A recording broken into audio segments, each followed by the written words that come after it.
Ces militaires ont encore un peu le droit à l'erreur, mais d'ici 2 jours, tout devra être parfait. Dernière répétition sur les Champs-Élysées, la fanfare de la gendarmerie semble au point pour son passage devant la tribune présidentielle. Même le ministre de la Défense l'a remarqué. Juste derrière eux, place aux troupes étrangères, les Australiens et les Néo-Zélandais représentés dans le cortège ce 14 juillet. Tout est réglé au millimètre près. Et pour ça, il a fallu s'entraîner, d'autant plus pour ceux qui n'avaient jamais défilé. C'est le cas notamment des membres de l'administration pénitentiaire ou des douaniers.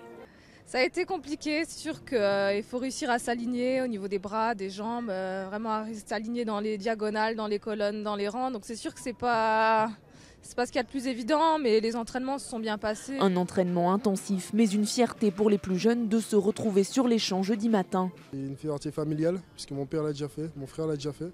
Donc c'est mon tour cette année. C'est un mélange d'appréhension puisqu'on défile devant le chef des armées, donc il y a beaucoup d'enjeux qui pèsent sur nos épaules. Mais c'est évidemment un très grand honneur, on en tire énormément de fierté. Jean-Yves Le Drian est donc venu superviser ces dernières mises au point. Et pour lui, ce défilé sur le thème de l'engagement aura une importance particulière cette année. C'est à la fois un 14 juillet marqué par les événements que nous avons subis, mais aussi un 14 juillet d'espoir, la force de la France. Un 14 juillet où seront présents plus de 3200 femmes et hommes. C'est un peu moins qu'en 2015.